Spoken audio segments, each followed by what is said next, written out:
Distinguished participants, on behalf of the capacity building team here at the Climate Change Secretariat, I would like to welcome you all to the second UNFCCC capacity building talk. Thanks to all the participants for your interest in attending this event.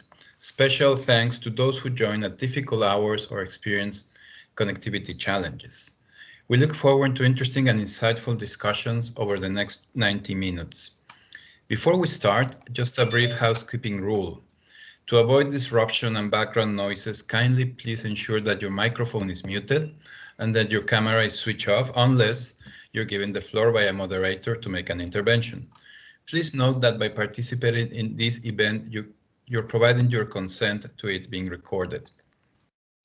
Today's event is the second in the UNFCCC Capacity Building Talk series, which seeks to facilitate discussion and the sharing of knowledge and information among actors and stakeholders involved in climate capacity building, including to strengthen the focus of and the work of capacity building within the UNFCCC process. This series was launched last year during the virtual climate dialogues in November, where we had a very interesting first talk on the topic of monitoring and evaluation of capacity building efforts. For our second talk today, we have chosen the topic Attuning Capacity Building Efforts to Developing Countries' Needs and Priorities.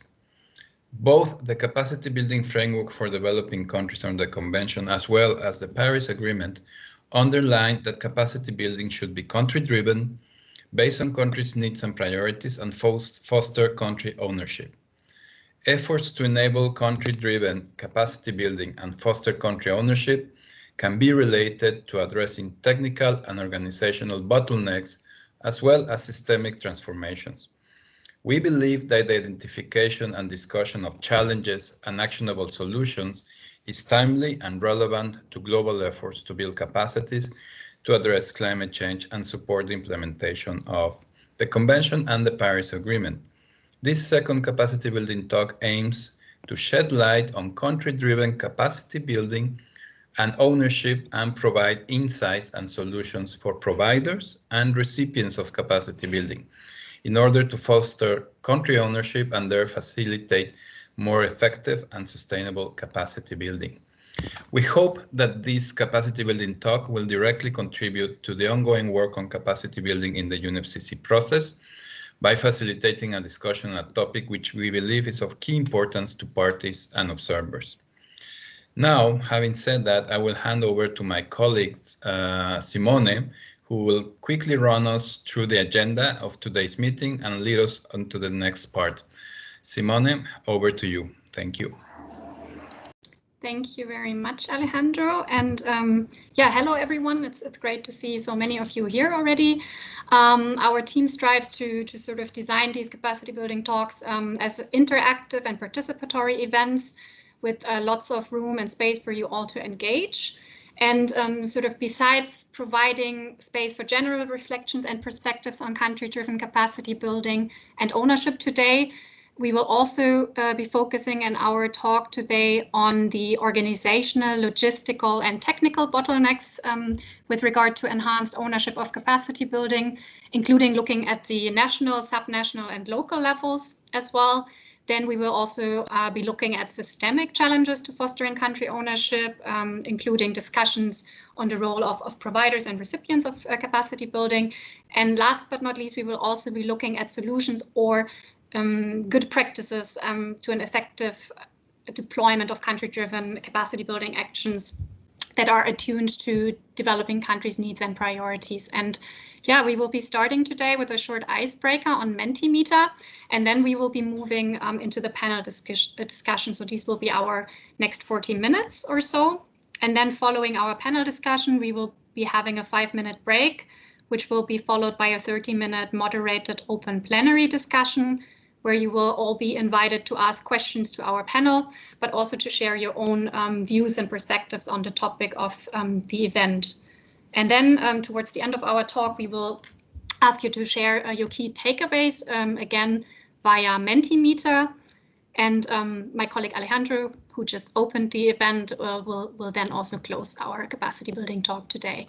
And I would now like to hand the floor to my colleague Max, who will start with our icebreaker on Mentimeter. So Max, you have the floor. Thank you very much, Simone, and welcome everyone to this second capacity building talk. Also on my behalf, very glad to see everyone. So to kick off this meeting, I invite you all to join us on Menti. You can do so by following the above link or entering the following code on menti.com. So I will also just read out the code for information. So that is 7174 3569 on menti.com. And once you enter the Menti environment, you will see a map where you can quickly pinpoint from where you are joining us today, so that we get a sense of who we have here on the call with us. So please take a moment to log into Menti. I will quickly, let's see, we get the initial responses. Let's see. I see you have a pretty wide people from all the way from the West Coast, from the US or Canada to Japan. So also a special thank you for those who are joining us from difficult time zones. I see we have a very large distribution, so that's very encouraging to see. We still get, let's see, I think still get more responses. So for those who are joining, you can join the Menti by going to menti.com and enter the code 71743569 and share with us where you are on the map. So I see we have a covering a large part of the globe. So thank you very much for joining, for entering from where you are joining us today. In the interest of time, I will go to the next question, in which you will be asked to share from what kind of organizational background you are joining us. Let's see. It might take a moment. Oh, wait.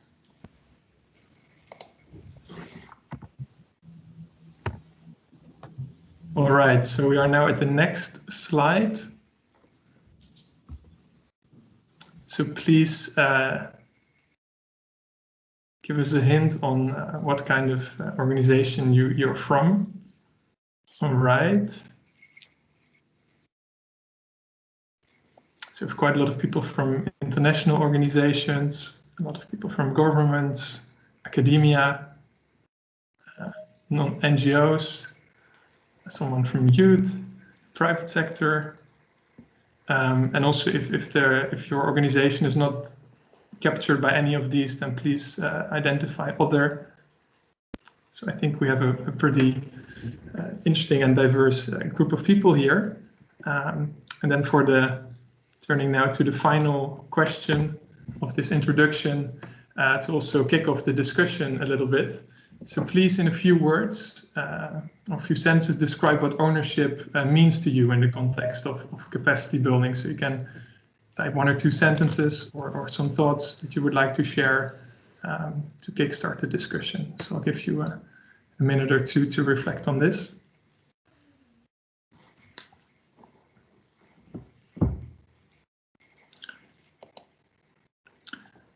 So retaining capacities in national institutions is the first response.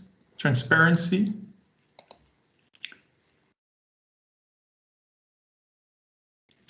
Country-driven and sustainable is being mentioned by someone. To lead your own process. Involved in the design of the capacity building since early on. Local development and empowerment lifted through structural support. Being able to become independent on a topic. Not needing any capacity building in the future. That's also an interesting definition. Target targets support to nationally determined capacity building needs. Participation is being mentioned. A high level of engagement, strong interest in applying best practices, applying build capacity amplify across organizations.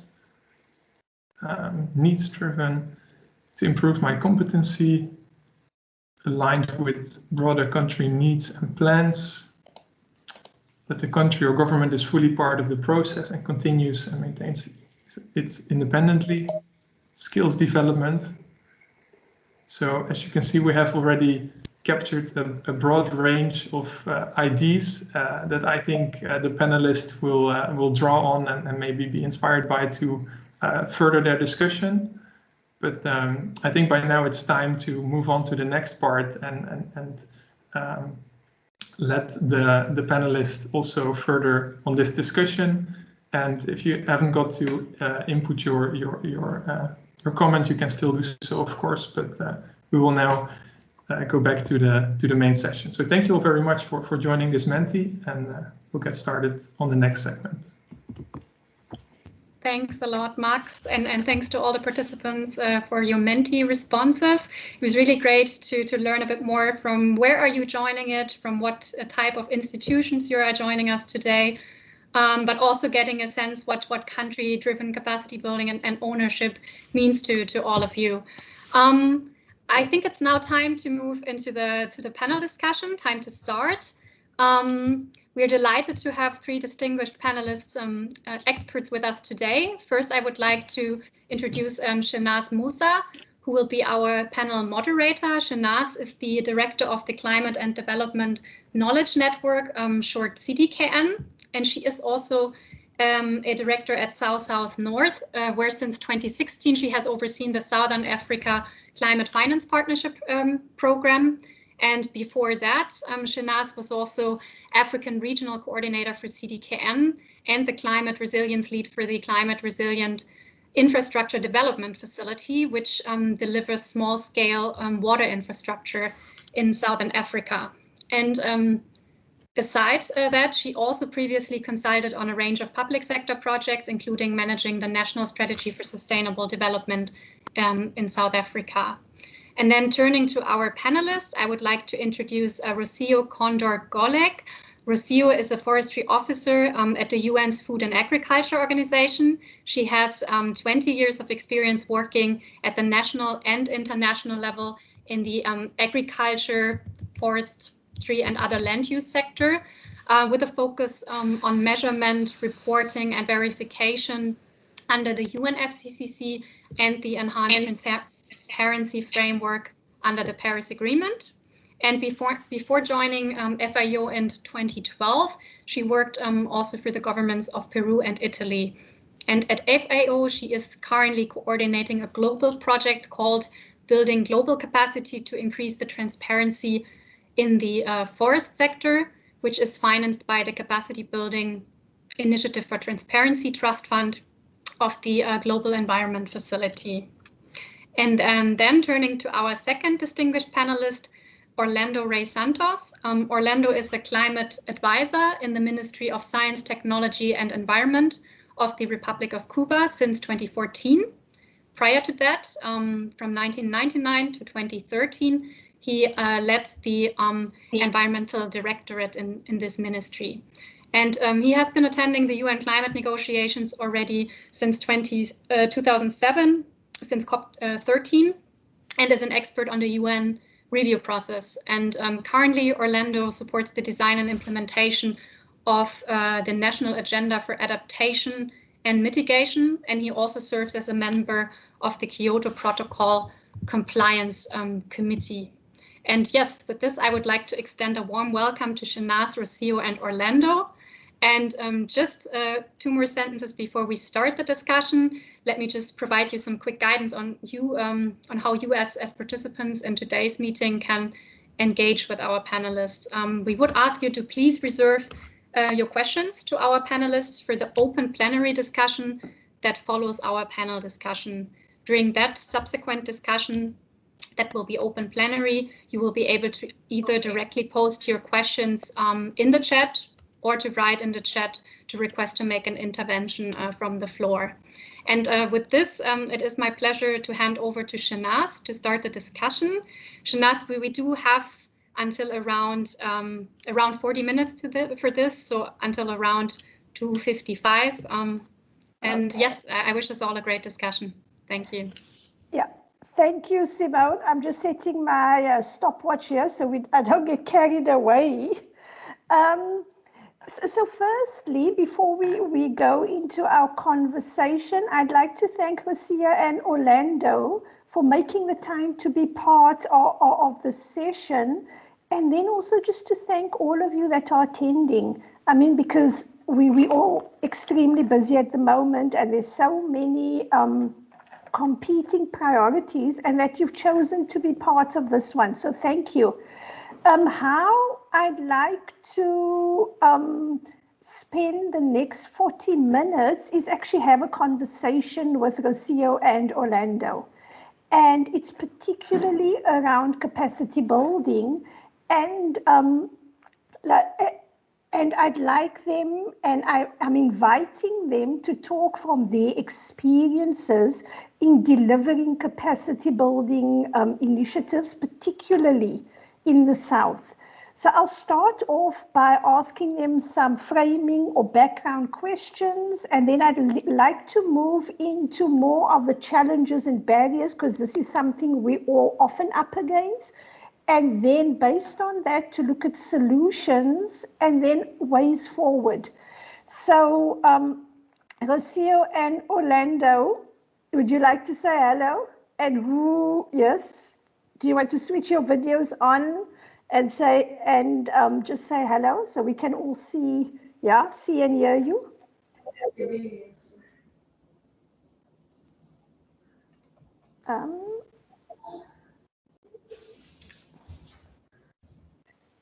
So somebody, is that you? Okay, hi Orlando, I can see you.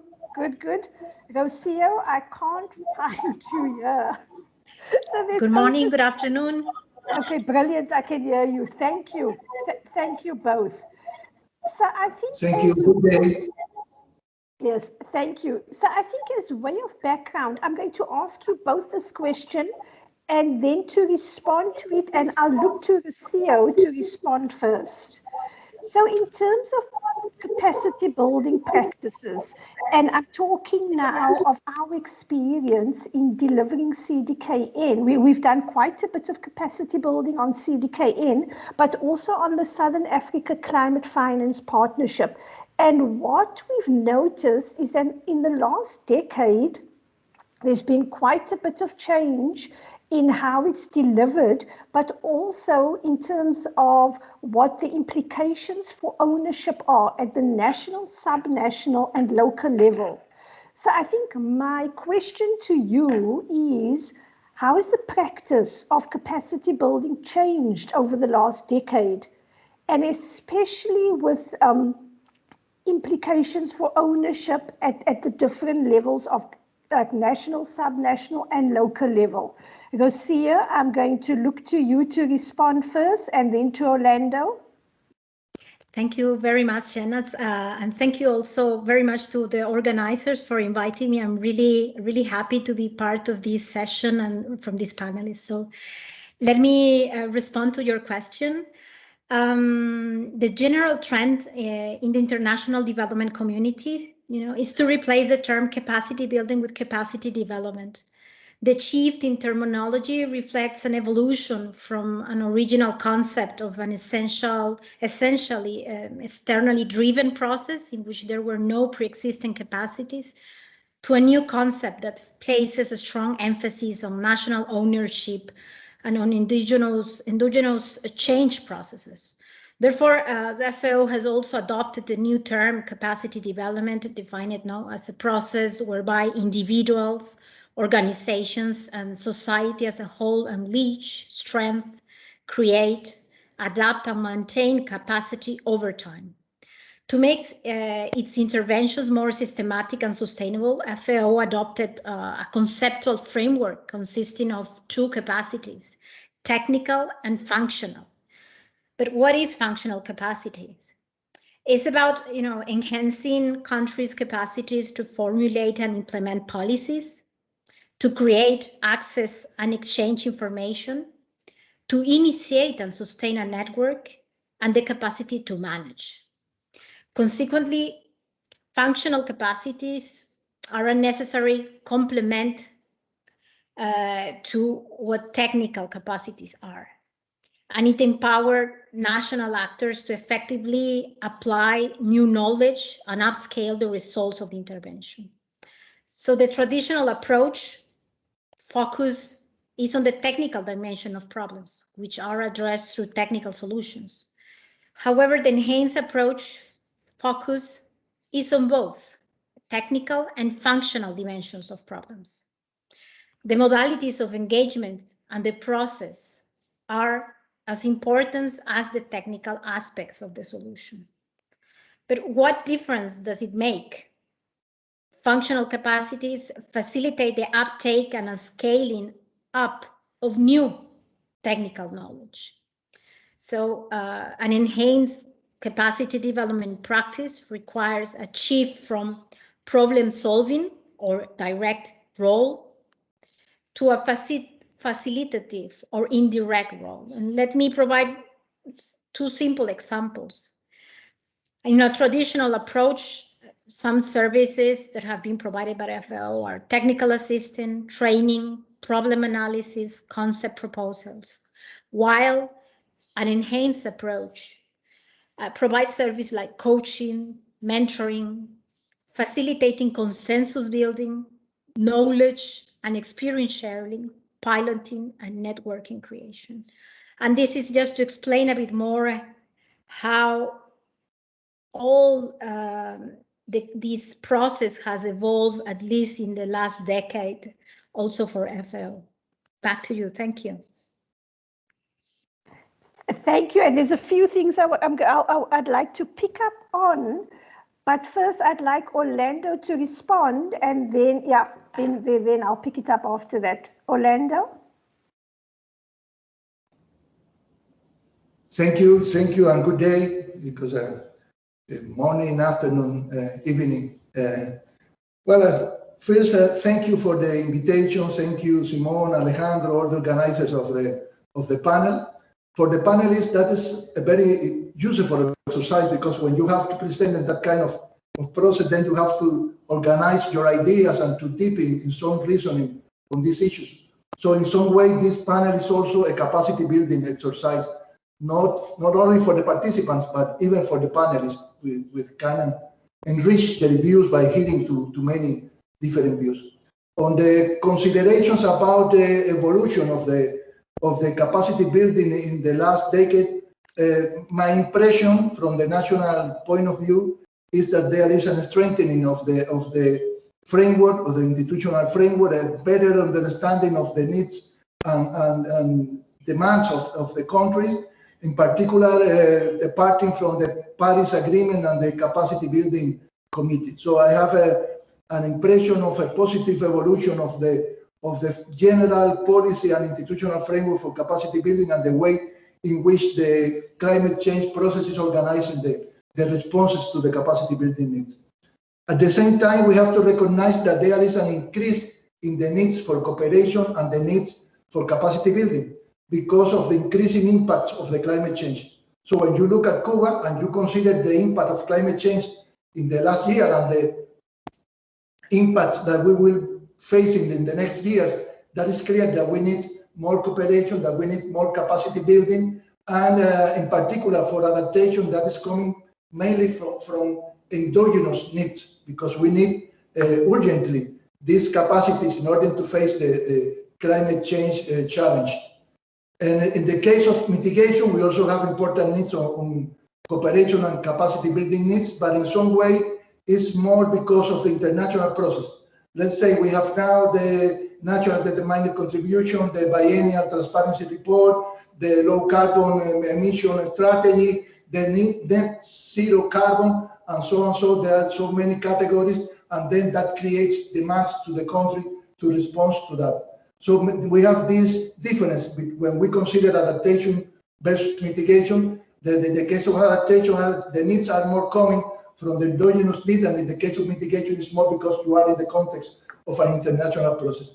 And I also have the impression when I look at the international framework that is maybe it's easier to find that kind of support for capacity building when you look at the area of mitigation. Let's say when you look at the issue of transparency, if you try to enhance your framework on transparency, there are many feasible ways of doing that, but sometimes in adaptation it's not the same. We have an example of that. We have been dealing with the issue of climate rationale on the project for the Green Climate Fund, which is a very demanding category, that the climate rationale, and it's not clear that you can get the support, how you can get the capacity to deal with that demanding requirement from the international organizations like the Green Climate Fund. So that's the point. We feel that we are in a positive process, but at the same time, we have an increasing demand, and we have to see how we respond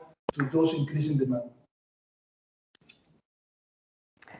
Thank you, Orlando. Thanks, because that now, it leads me on to my next, my next part of the questions, and it's both for you, Rocio, and you, Orlando.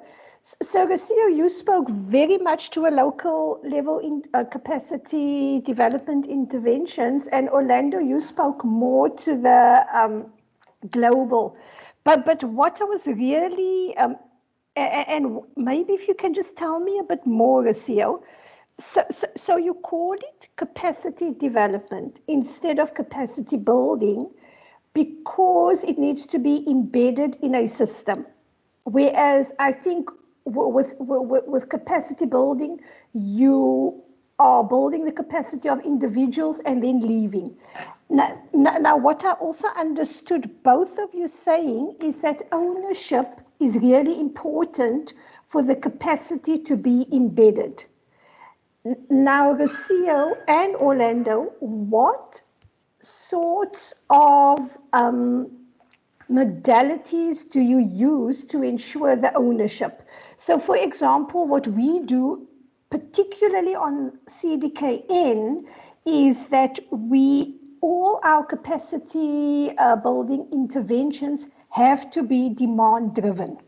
So we only respond to demand. So if I had to summarize what our modality is, then it's demand driven.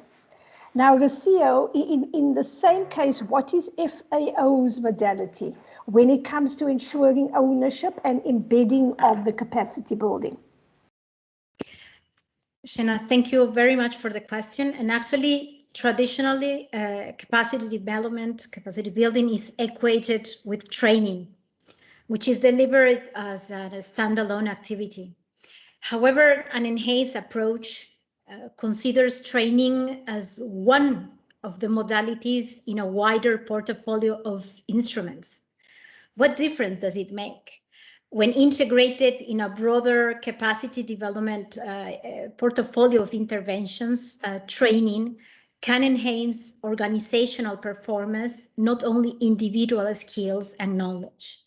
So let me bring some modalities of support at national level of capacity development processes. I'm talking about, for instance, facilitation of experience sharing, South-South cooperation agreements, policy support, facilitation of organizational development, creation of networks, training on the job learning, coaching, mentoring, development of technical and functional skills, convening of national regional events, support to knowledge sharing, and facilitation of leadership development. So just to frame this in an example, delivering training and on-the-job learning solution is one of the most common modalities that FAO employs to improve competencies and skills at the individual level. However, for training to trigger and help institutionalize change processes within organizations, it has to be used in conjunction with other capacity development modalities, which can further support the gradual uptake of change. These may include advocacy measures, support to policy review, knowledge sharing, or support to pilot experiences. Another example is how FAO's efforts in facilitating the participation of countries from different regions and into regional or international fora, workshops, and other exchange to strengthen their knowledge and build their confidence. And it has been really important, this type of approach, to sustain capacity.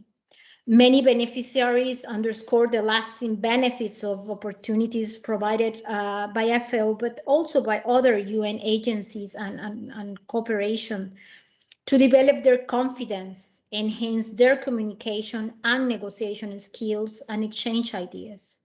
So such exposure helps some individuals influence also their organizations, but also their environment. Thank you. Thank you, Lucia. Before I hand over to you, Orlando, for your response, I just had a question about whether FAO has looked at peer-to-peer engagements. And sorry, go. Absolutely, I think it depends very much on the regions, and peer-to-peer has normally been used in, I would say, across all the regions. And I think it's something also that it's been absolutely requested by countries. Peer-to-peer absolutely is one of the modalities. Yeah. Yeah.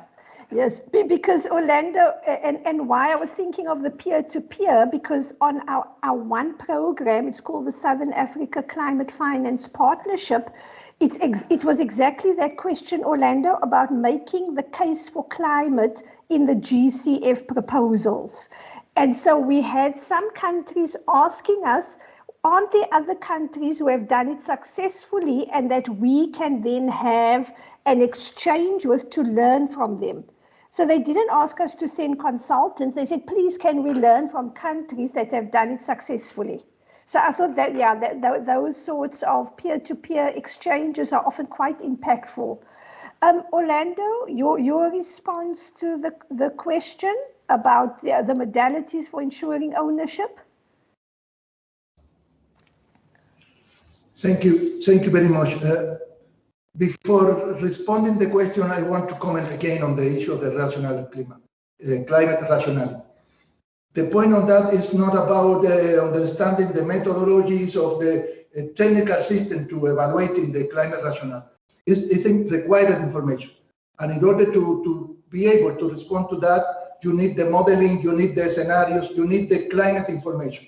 Then you can have the methodology, but you do nothing with the methodology if you don't have the information, the factual information you need, and the projection information you need to deal with that.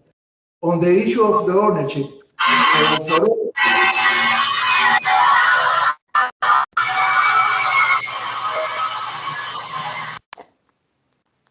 Is that your side, Orlando?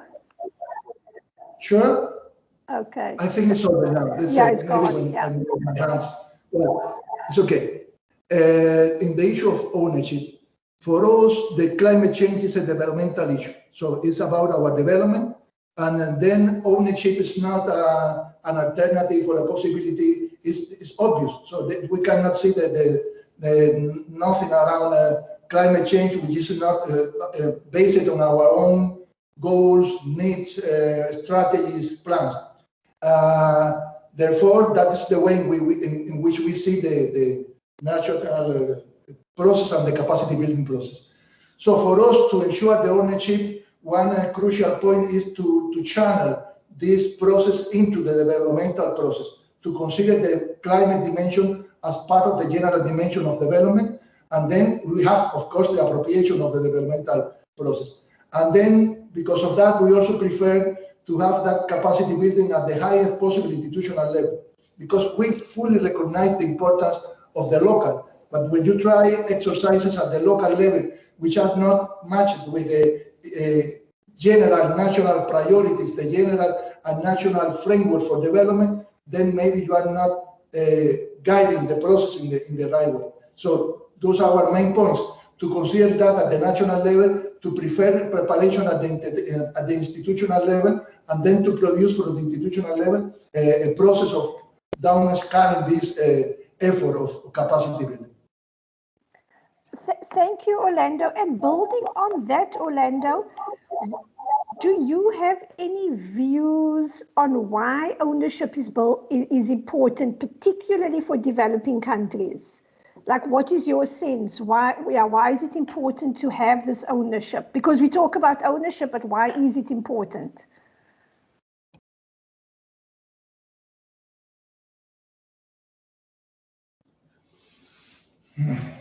Well, I think that when you are from the developing world, you are still in a process, you are still fighting to create your model of development, but still trying to build your social and economic framework for development, and still there are some fragilities in this system. So it's important that you take together all the climate issues into that framework in order to avoid that you may be moving in a different way. Climate issues, which is in the end, are very consubstantially linked to the developmental issues. So you need to protect your development system and then to consider into it the climate. Yes. Thank you, Orlando. And so I think in terms of the ownership, and there's some really useful and interesting insights. I just wanted to move us a bit, move now from some of the background, move into the challenges and barriers. So for both of you, and Rocio, I'm going to ask you to go first. So again, talking to your experience in delivering capacity development interventions, etc., what is the main challenges and opportunities to fostering ownership and demand-driven capacity building? And I mean, I won't. Yes, you go, Rocio. I was going to say yes. Go. Thank you very much, Sheena. From the FAO's perspective, programs and projects are by nature interventions aimed at achieving defined results with limited resources in a specific sector with local partners. Therefore, they are planned to create measurable outputs and make the allocation of resources transparent for the resource partners, implementing agencies, and other stakeholders. However, if we restrict our attention only to creating outputs without considering how to strengthen the capacity of the national system, and particularly of the individuals and organizations involved in our work, we may face extreme challenges in handing over the project or program. The project or program can only be sustainable when external agencies withdraw, if local partners have developed a sense of ownership and have strengthened their capacities in the areas required. FAO's successful experiences reveal that it is important to have a clear exit strategy for the very beginning of the intervention. This will enable FAO staff and partners to define exactly which capacities at the national or local levels have to be strengthened, so that partners can take over the process once a project is closed. In this respect, it is important to clarify from the very beginning the type of capacities needed to ensure the sustainability of the program, the organizations and individuals who will play a role in taking over the outputs of the program, and continue implementing activities after its completion, the handover mechanisms, and the level of commitment from national or local actors to continue the activity. Back to you, Sheena. Rocio, and it's something I've been meaning to ask you earlier also. How do you embed your capacity development activities in the system? Is it something you look at? Do you assess the system before and then ascertain what sort of intervention will be sustainable in that system? Thank you, Sheena. Yes, sure. We have FAO has a strategy of capacity development, and we are of course encouraged to embed all the good practice and the tools that are available to implement in the different contexts. So we have a series of tools, and I think what will help these panels, I will be sharing some links that could be useful for all the people that is hearing right now to us, so they can see which are the different models that are available to everybody to start implementing any type of program or activity, not only that is called capacity development, but in any type of intervention. So capacity development actually is embedded not only for those projects or programs that are called capacity building or capacity development, but it's embedded in the whole system of projects and programs of FAO. And we do this systematically through different ways in the different, I would say, in the complete project cycle of any project and program. And we have a specific tool to address starting from the needs and gaps assessment, mapping, stakeholder mapping, etc. There is a series of tools that are available that help us normally when we arrive to a country, when we work at regional level, to bring together and to use it in order to ensure that it's embedded in any activity that we are implementing. Back to you, Shena. Thank you, Lucio. And yes, over to you, Orlando, some of the challenges, opportunities, and what I'm quite interested to hear also, Orlando, is how you see capacity development activities have changed due to COVID. Because I think the impacts have been huge. Yeah. So, I mean, it was a challenge, but I'm sure there was an opportunity in there as well. So if I look at what we did, we've had to shift lots of stuff virtually, but it does mean we're now having these sorts of conversations, which we wouldn't have before. Because before, all these used to be face-to-face, but now we're having these engagements, and it seems to have opened up the space for a lot more engagement. Yeah, so just your thoughts, yeah, on that. Thank you. Yeah, thank you. I fully agree with you that we have now better spaces for talking around these issues. On the barriers and also on the opportunities, I think that still an important barrier or challenge is on the requirements of the donor providers of the capacity building.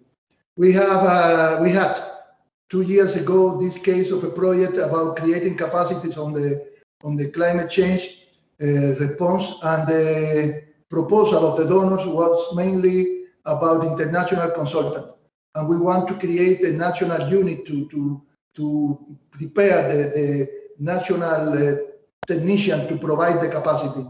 And we spent almost a year and a half discussing with the donor around the kind of need we have in order to decide from our side the kind of project we want to have. And finally, we succeed on that, and we created that unit. The project ended, and the unit is still working and creating further capacities. And in a gross estimation we made on that, we estimated that we prepared 10 times more people than we were able to prepare with the international consultant formula. But still, in this case, the project was approved to us as an exception, and that exceptionality was very remarked by the donors. It's okay, we are going to do that, but in a very exceptional basis. That is not what we want to do in other cases. So that is still an important barrier. We can have that clarity in the conceptual framework of the ownership and the kind of project we need, but still the same level of comprehension is not in every donor. And then you have another barrier, which is about the short-lived project.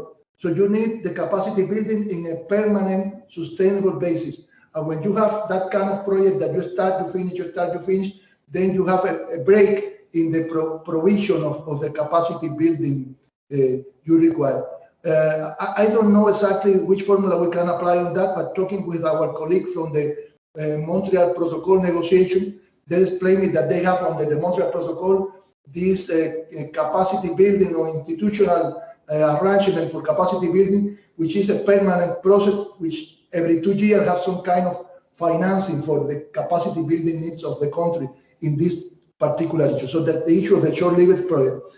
And then it's the issue of the investment, the need of resources to implement issues, because you can have a need, but not necessarily a capacity building need. Maybe you have some clarity on what you have to do, but still you lack the financial resources, still you lack the technology you need, and then sometimes you create the capacity, but you don't have after that, you don't have all the means you need to implement the result of that capacity building creation you produce. So there are three barriers, and once again, I don't think that there is a perfect formula to deal with that. But in the end, it's also a matter of ownership.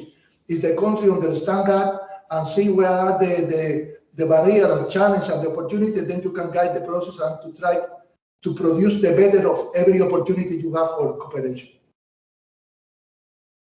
Yeah. Thank you, Orlando.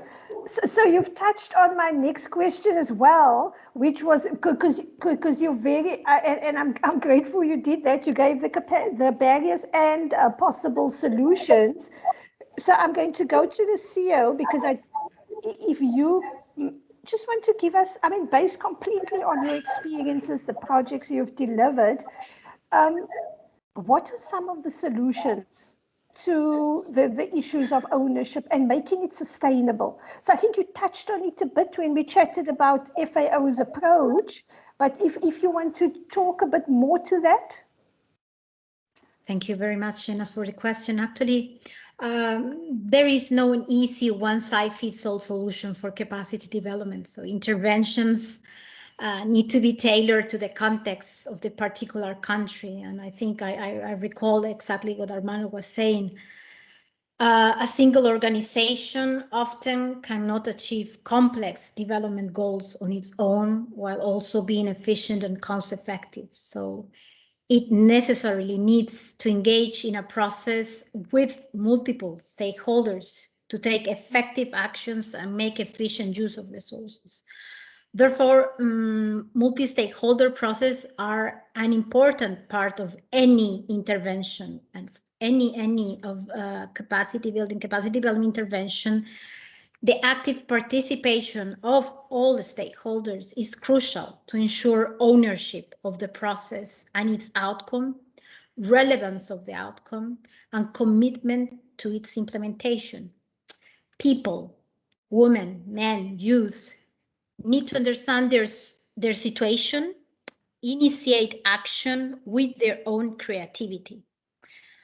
Through mobilization, people can organize themselves to act collectively by defining their needs and preferences, choosing their own agenda, and developing their vision and strategy rather than having these things imposed upon them from the outside.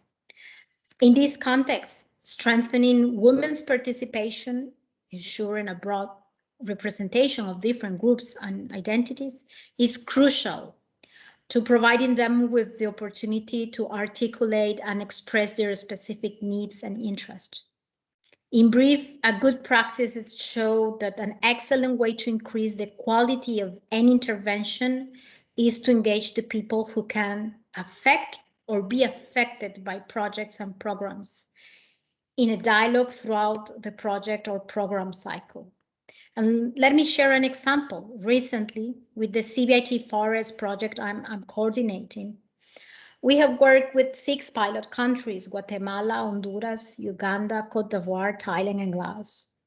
We have performed a needs and gaps assessment of their national forest monitoring systems. FAO has developed an Excel-based tool which has contributed to this process. But probably the most rich and interesting aspect was the virtual sessions held with different stakeholders coming from diverse institutions, working together to assess their own needs and gaps, and FAO facilitating this process. In summary, active participation of all stakeholders in forest monitoring implementation processes is crucial to ensuring ownership and relevance of the results. Back to you. Thank you. Yeah, thanks for that powerful message, Rosia. Orlando, I'm going to look to you to give the final. This is the final question, and it's just for you, Orlando, because we're running out of time. But what are the key leverage points and actions to enhance country ownership and to better attune capacity building to developing countries' needs and priorities? Well, I think that one key element is to have a national evaluation, national diagnosis of the capacity building needs. Sometimes the information is there, but it's fragmented. So by having that kind of national diagnosis, you can then try to match any possibility of capacity building needs with what you already previously diagnosed as the priority of the country. Then you have to consider also the relevance of the capacity building that is on the over the table, because it's important to choose this kind of capacity building that better match the relevant needs of the country, which in climate change means mainly two issues. On the evaluation of the climate conditions of the country, or the climate scenarios, and on the specific measures for adaptation and mitigation that you can introduce in your national framework and apply in your national conditions. So the relevance is also an important issue. Also, in the selection of the tools to implement the capacity building, you have your own practice, you have your national practice, your culture even, and it's important to try to match this kind of tools instrument to your national practice and national culture and natural characteristic, because sometimes you have very sophisticated tools but are not really connected with your reality. And finally, I think that an important way of promoting a very valid capacity building way is around the South-South cooperation and the South-South-North cooperation. We have a long practice on that in Cuba, and in particular in the region of Latin America and the Caribbean. And for instance, we have this capacity building center. It's a risk reduction and capacity building for adaptation center, which was created a few years ago with the cooperation of Norwegian cooperation. And we have trained more than 200 people in this center, coming from more than 20 countries on issues linked with disaster risk reduction and adaptation. So I think that is also a very useful way of moving forward capacity building, taking countries which are at the same level of development, that have similar problems, and that can have a more fluent conversation on some issues. Thank you, Orlando. And thank you, Rocio, because I mean, there's just so much in this discussion. It's been such a rich discussion. And I'm sure in the plenary now, there's going to be quite a bit of interaction around this. So thank you for your time. And also, I think we just stuck to time. So Simone, over to you. Yes, thank you so much, Shanaz, and thank you, Orlando and Rocio, for this really, really rich and interesting discussion. And I'm sure I'm not the only one who would have liked for it to continue a little bit longer and to continue listen to you. But thanks very much also for sticking to the time, because I'm sure, as Shanaz mentioned, we're going to have a really, really interesting open plenary segment to follow, where participants can ask their question and add further views and perspectives. So we will now have a 5-minute break. And I would invite everyone to join us after these 5 minutes for the open discussion. Thanks a lot to everyone.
Hello, welcome back, everyone.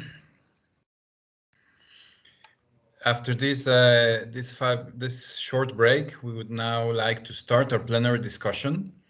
We will start with questions addressed directly to our great panelists, Rocio, Orlando, and to our moderator, Shenaz.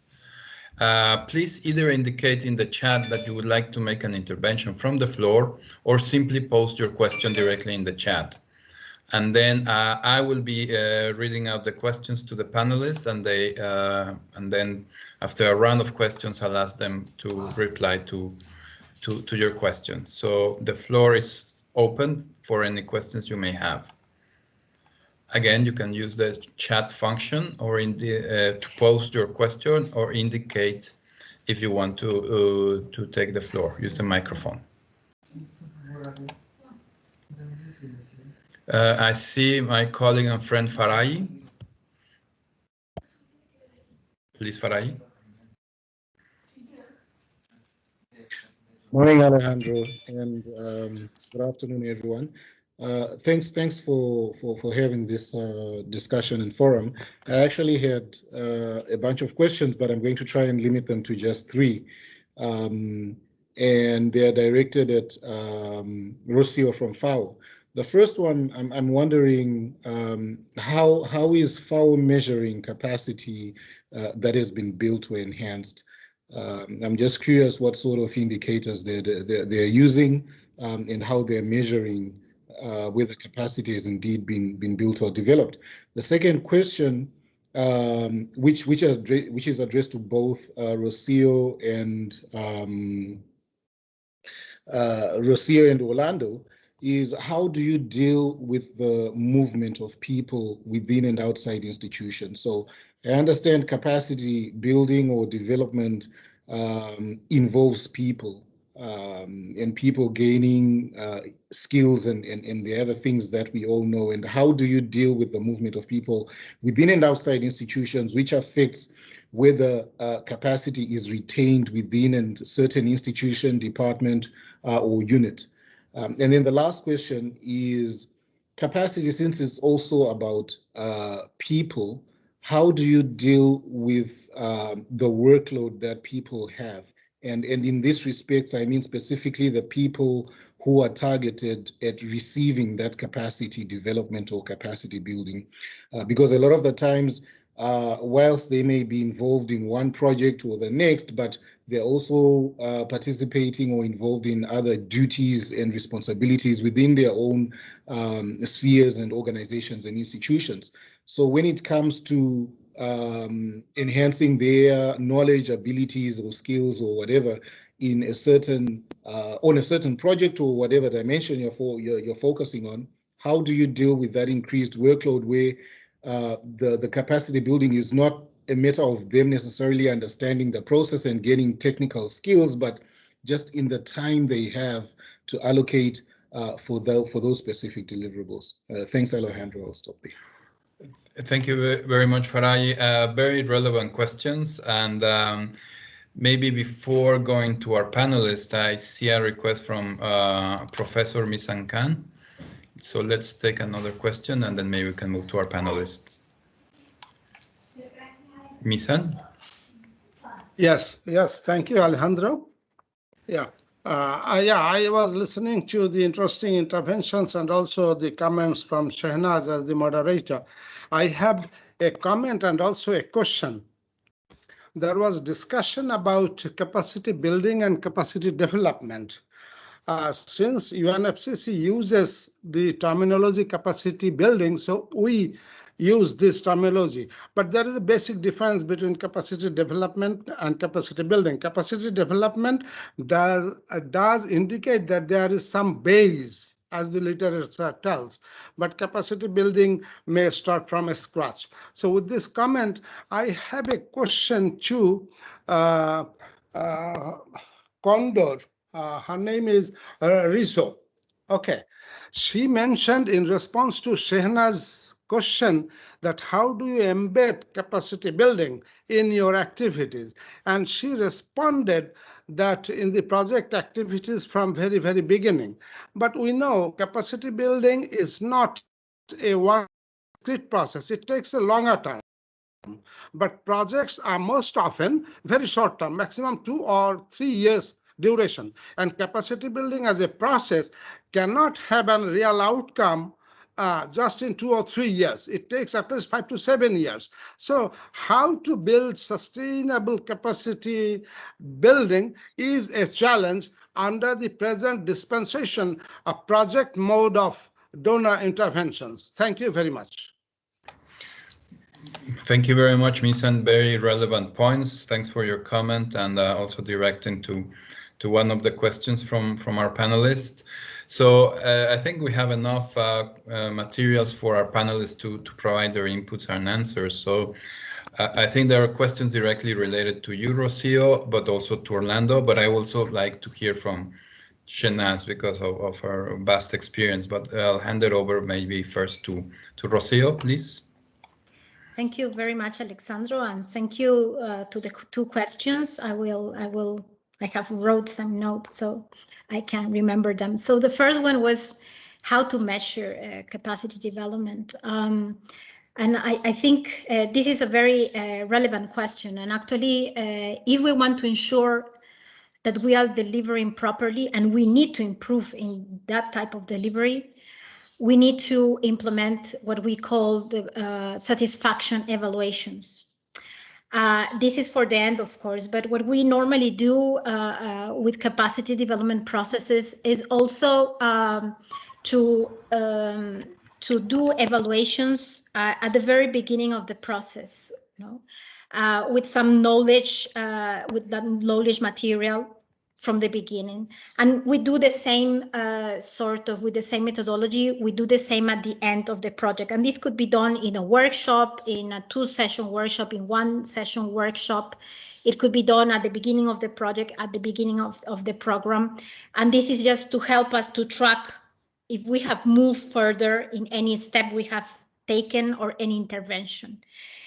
This is one method. There are different methods. As I was mentioning, what we are using, for instance, currently with this virtual mode is using quite a lot the evaluation the evaluation of the different interventions we are using the satisfaction evaluation, if we do a massive open online course, if we do a webinar, etc. So that is the way also for us to learn if we have done it properly or not, and how we can improve. And many of the things actually we are doing, and just to give you an example, we have organized last year at the end of the year a massive open online course on forest and transparency under the Paris Agreement, and through the satisfaction survey, actually we were able to identify some things that were really important, like the timing, the duration, and the content, and to fine-tune our second edition of the massive open online course. So for us,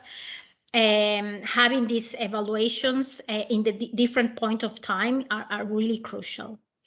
Regarding the question that deals with the movement of people, and I think this is really very important question, and I ask myself when I join FAO, because it happens very frequently that we involve with an individual from a certain institution, and probably in 1 or 2 year time that person is moving from to another institution. And I got that response also, I would say 5-6 years after that, because that person actually, it happens to a country, and that person was trained, and this person really grows its skills, its technical skills. And what happened is that this person, yes, it's true, is not part of that ministry where she used to work, but she's part of the whole system, of the national system. And this person is still contributing to its own country because she is providing expert advice, and she's contributing, and she keeps on growing. So it's true that in countries there is a vast turnover of individuals. But as far as you're able to contribute at individual level, that person then will be also able to be part of the system, and that is, I would say, one thing that I personally learned when we were like, oh, we are training so many people, and people is always changing, and so on. So I got the response. And I personally verified this experience, what I'm sharing right now with you. Regarding how you measure the workload, and this is actually something that we have been facing the last year due to the virtual meetings. I think the best way is to have a very good coordination with all the development partners. I mean, when you go to a country, you need to know who is there. So, of course, in an X country, there might be, and it happens very often, that it's not only FAO, but there are other international organizations. So I think in order to avoid to overload the governmental people that you are working with, you really need to have a very good coordination with the other institutions to learn a bit, to share what you are doing, but also to learn what they will be doing, and just to avoid that actually the person that is working from the Ministry of Environment, of Forestry, of Agriculture is not overloaded, because this is absolutely something that has to be avoided. Regarding the question from Professor Misan, yes, it's absolutely it's true. I mean, capacity building, it's starting really from scratch, while capacity development is when already there is some capacity in the countries. So I would say that the only way, even if you have 1-2 shorter projects, the only way that you at least contribute to maintain the whole system is that you identify those functional capacities I was talking about, and help those individuals to grow, to go through this process, because those functional capacities will be helpful for maintaining and making sustainable the process. So that is the reason I talk about these two technical and functional capacities. So I think both of them have to be absolutely encouraged from the very beginning, in order to make sure that even if you have a short project, you're able to keep the people that will be there, will be able to sustain and maintain the process in their own countries. Thank you, and back to you, Alessandro. Thank you very much, Rocio. So I'll hand it over to Orlando and then Shenaz, just to give your comments. Please, Orlando.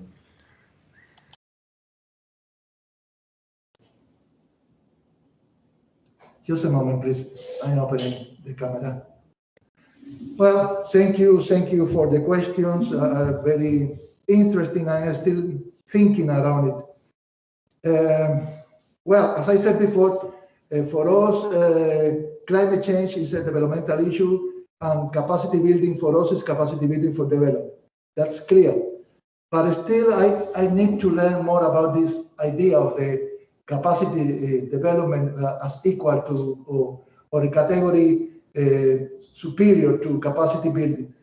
Because in the end, capacity development or capacity for development is something very broad that have to do with many issues that are beyond the capacity building activities. Let's say now we have a big challenge to our capacity for development because of the COVID-19, and that's something you cannot solve through capacity building activities. So we will still continue using capacity building activities for the moment until we get more clarity on the general conceptualization. On the way of measuring the effectivity, I understand that from the view of the provider, it's important to have that kind of satisfaction analysis and the consideration of those who receive the capacity building about the level of satisfaction with the capacity building provided. But from the national point of view, we still need a deeper evaluation of the impact of the capacity building.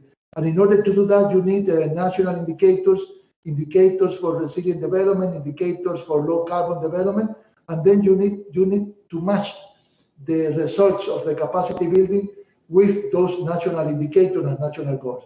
So in the end, you have to respond from the national point of view to the question.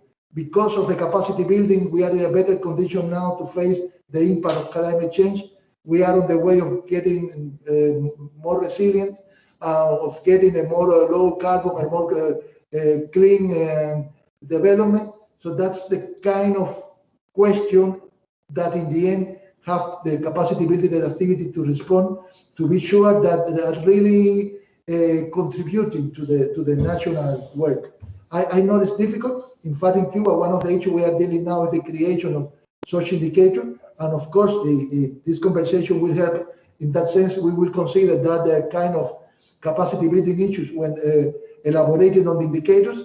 But still, I insist that we need some kind of national evaluation on the effect of the capacity building, on the results, on the real implication of the capacity building for the national climate change program. Thank you. Muchas gracias, Orlando. Shenaz, would you like to contribute, please? Yes, I will. And Farai, nice to see you. I think the last time we saw each other was possibly in Bonn. Yes. So in terms of measuring capacity building, for us in our work, what we often do, we link it to an outcome. So we'll say capacity building to ensure this climate action, and then further down the line, we'll go in to ascertain whether the climate action has actually happened. So, so we won't have, so our indicators are not capacity of a person built, but rather the capacity built to do something. And then what we look for is whether that activity has happened, because then it means the capacity was built. And then Professor Mizanka, nice to see you also. For us, and I know this is probably going to throw a whole cat amongst the pigeons, we actually like to not talk about capacity development or building, we like to talk about capability. And the way we see capability is a combination of individual capacity and the system capacity. And so together you have the capability of a system to respond to certain things. So it's not just about the individuals. And it's a longer term process, which is often difficult to achieve because of the donor funding cycles. But But what we see it as is more a learning journey where the individuals get capacitated, but then the system can also respond to that capacity. We need to ensure that the infrastructure is there for the individuals to do what they want to do with a new enhanced capacity. So it's a longer term process, so it's not a workshop. I mean, our one program, I think we ran it over 3 years, the same group of people, and we called it a learning journey. And at the end, the system had the capability to respond to requests from the GCF. So we broaden out our definition. Thank you very much, Shanaz. I see that there's still a couple of requests from the floor, so I'll take them, and I note your request, Misan, to come back, but if you allow me to give a chance to those who have raised their hand. Also, just to note that there is a comment in the chat about from a colleague in Indonesia, if I'm correct, about youth, the engagement of youth in capacity building. And here is something that maybe also you want to speak to. On the issue of capacity building and youth, just to mention that there will be an event organized in the regional climate weeks, the one in Latin America commencing tomorrow, that will focus on that aspect precisely. It's been organized by the PCCB, the Paris Committee on Capacity Building, and its network, and will focus on how to better engage youth in capacity building, not only as recipients, but also potentially providers of capacity building. So, and the intention is that this type of events will take place in the regional climate weeks. That's sorry for the commercial, but I thought it would be a good idea to mention it. I have Pemi from South Africa, please. Thank you very much. Good afternoon, good morning, good evening, wherever you are listening from. Thank you very much to the speakers. It was really interesting to listen to the dynamics and also the new concepts, especially the use of capacity building and capacity development. Now, from my side, most of the questions were sort of dealt with that I wanted to ask, but I wanted to find out, how do we deal with institutionalizing capacity building or development, especially in countries that lack the infrastructure, or the infrastructure is still in the process of being built? Because as we've continuously heard, is that capacity building, it's a sustainable process, a long-term process, and for one to be able to see the impacts of that capacity that has been provided, it's a long-term process. Now, how do we deal with institutionalizing where the infrastructure is lacking or is still under construction? Thank you. I submit. Thank you very much, Pemi. I thought I had a hand from Marcella, but I don't know if you still want to ask your question. If not, just let us know or write it out in the chat. So I'm very conscious of time, so maybe with, yes? Yes. My question regarding capacity building and talking about the whole perspective, particularly when we are looking at, I'm from India, and I'm talking about the large areas, rural areas that need to be. This capacity building needs a lot of time and investment, and I like the concept of capacity development, because it means it's working towards a mindset change. But however, in the complexity of bringing the needs of land, of water resource management, of agriculture management, of the whole complexity together, it is extremely time consuming. And I don't know how funding allows for so much of investment in this sort of in this sort of a requirement. But this I do see as absolutely essential. Thank you very much, Marcella. There's also the important issue of gender considerations, which is brought up in the chat. Very conscious of time. Maybe with those two comments from our participants, I'll I'll hand it back to our panelists. So maybe start this time with Orlando. Maybe your reflections or your responses to the latest set of questions. I thank you. I think it's more a reflection than a response. I fully agree that strengthening the institutional capacity is crucial. It's the basis for a successful process on facing climate change, including capacity building. In the case of Cuba, we have some level of human resources, research institution, some capacity building already established in the countries that create some possibilities for us to better implementation of capacity building alternative, but still, of course, we face the similar challenge that other countries in the case of we lack all the institutional capacities. We lost sometimes the capacity we already create. We lost local technicians that are part of the capacity building of the country.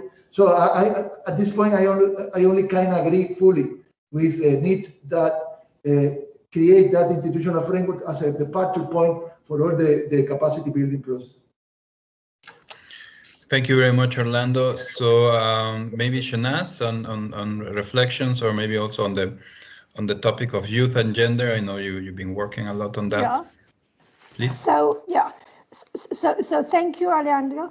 So in terms of youth and gender, we actively have to invite them to the capacity building activities and to engage with them, because if left, we wouldn't get their inputs. So particularly for us, our focus is on gender. We actively go and seek out the women that we can do the capacity building with. Often we're needing to, when there's a demand from government or a policy or a decision maker, we actually need to say we would like you to send female representatives. So it's not something that happens organically. It's something you have to actively do. And I think that's how it's going to be for the medium term until it becomes normalized. Thank you very much, Shanaz. Rocio, maybe there is a question that maybe is also something that might be relevant for the work of FAO. What are some of the tips or insights for engaging with rural and poor communities who do not have the same access to those in urban areas? So Rocio, if you want to address this and maybe other reflections from what participants have said, please, Rocio. Yes, Alessandro, thank you. I would like to just go back to that question of institutionalization, which I think it's quite relevant, and it's what we have been doing with the CBIT Forest Project. I mean, what happens in forest monitoring, but this is just to give an example, is that probably in many cases, countries have identified what do they need to measure in their forests, in simple words. However, what we have find out is also that there is, of course, a need to institutionalize the way in which these things are done. So in the forest sector, particularly in forest monitoring, FAO has developed these voluntary guidelines on national forest monitoring, and there are a series of principles that help countries, guide countries, provide advice on how an institutionalization process can take place, particularly in this context. So there are some governance principles, which means that there is a need for country ownership and responsibility. You need legal and policy bases. You need to institutionalize your national forest monitoring system. You need research infrastructure and capacity building, capacity development as some of the principles of governance. You need participatory discussion process. You need to have also identify national information needs. You need to integrate and make consistent information sources, be flexible, have a multi-purpose approach, among many other things. So what I want to share in this context is the importance of institutionalization in any path that a country needs to take place. No, so I'm just giving the example of what forest. So as for the agriculture sector, agricultural surveys are key data sources and providers. National forest monitoring system are key sources of data where people, policymakers, or any type of stakeholder in a country can access to information and be informed. It's true, these processes are time consuming. I agree, it's true, but it's really worth. And I tell you from direct experience, in the last year, I would have expected to travel to all these pilot countries. It has not been possible. So it has been, I would say, from the one side, a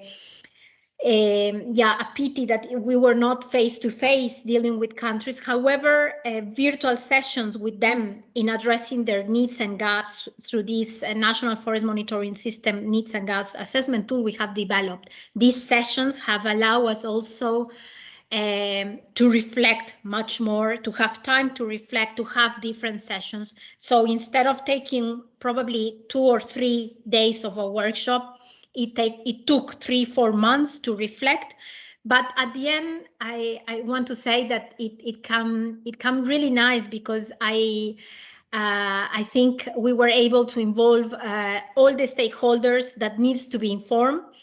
Through that process, we went through a capacity building process, because many of them were not aware about the voluntary guidelines.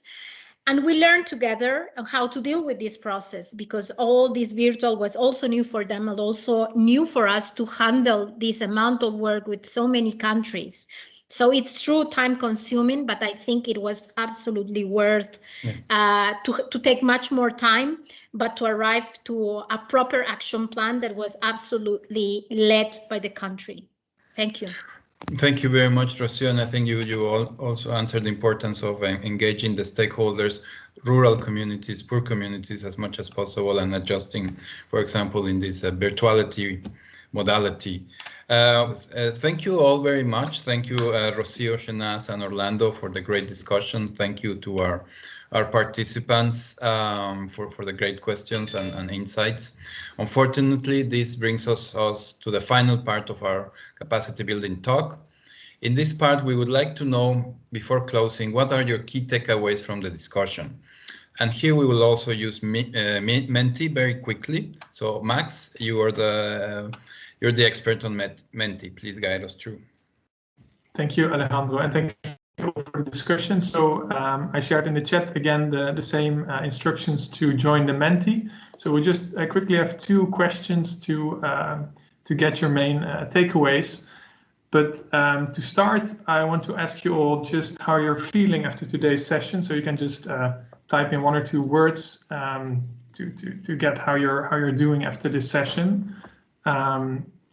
So please go to menti.com and enter the code that's been written above here and in the chat. And fabulous! Wow. Well, that's good to see. We have the first word.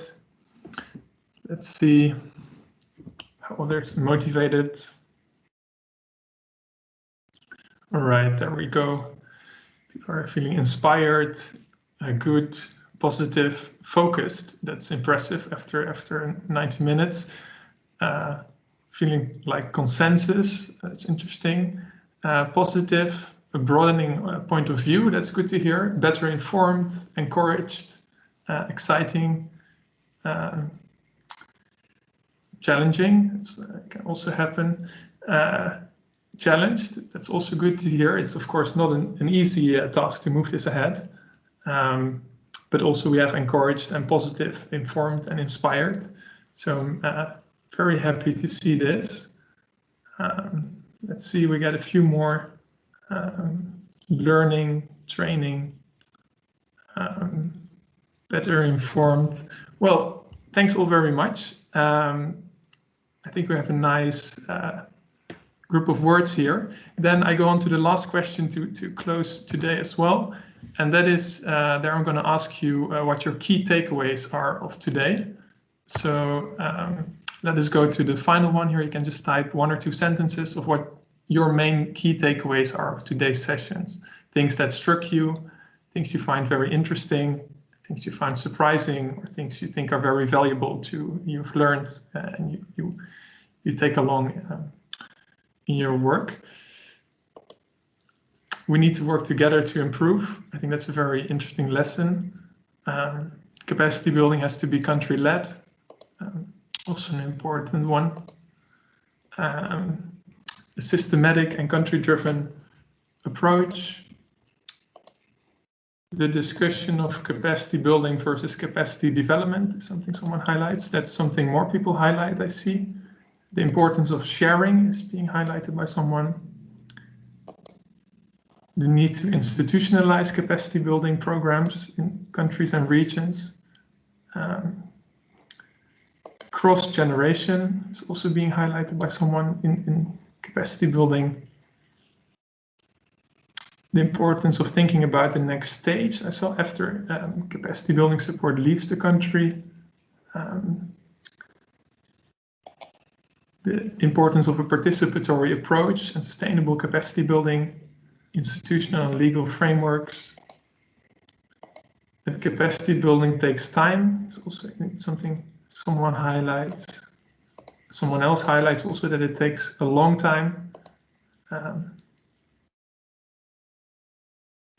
The idea of creating a national unit that will stay. So I think we have here a nice array of ideas and takeaways that emerge from today's session.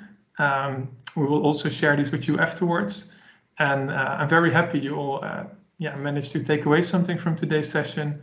And with that, I'm giving it back to Alejandro to close today's session. So thank you all very much.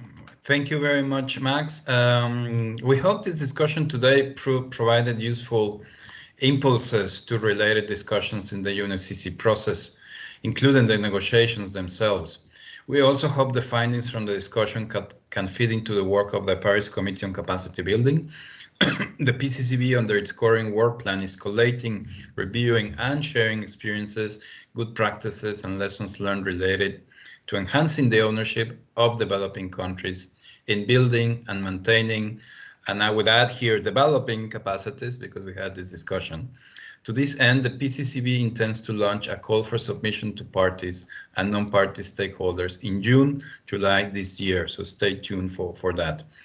Of course, we will prepare a summary report of today's event and will be shared with all participants soon. So we all have a record of the very rich discussions that took place here. We will also post a link to the recording of today's event on the Capacity Building Talks website. We encourage you all to share your views on today's event and/or the link to the recording via your social media accounts with the hashtag @UNFCCC. And maybe we can put the hashtag in the chat. With this, the only thing left for me is to thank you all very much on behalf of the Capacity Building team and the Secretariat, thanking our distinguished and fabulous moderator and excellent panelists. Maybe I can ask the three of them to put their camera on so we can have a view of all the panelists and moderators. And and they will also to let you know that there will be a survey for obtaining your feedback on this event. We hope to see many of you at the third Capacity Building Talk later this year, and you will be receiving information on the next event in due course. Thank you very much and wish you a very good day, and please stay well and healthy. Thank you very much.